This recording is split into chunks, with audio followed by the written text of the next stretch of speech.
Pemirsa, Kanwil Kemenak Sumatera Selatan melakukan Rukyatul Hilal 1 Ramadan 1446 Hijriah yang bertempat di Helipad Hotel Arya Duta.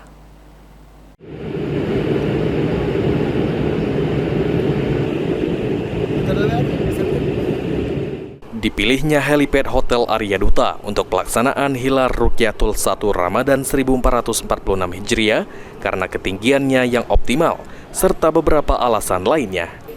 Setelah melakukan pantauan Rukyatul Hilal dari Helipad Hotel Arya Duta, Kanwil Kemenak Sumatera Selatan akan melaporkan ke pusat untuk jadi bahan masukan sidang isbat yang dilakukan oleh Kementerian Agama.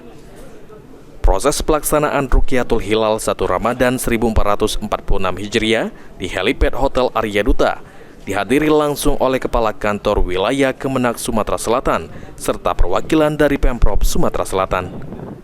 Tim Liputan PAL TV.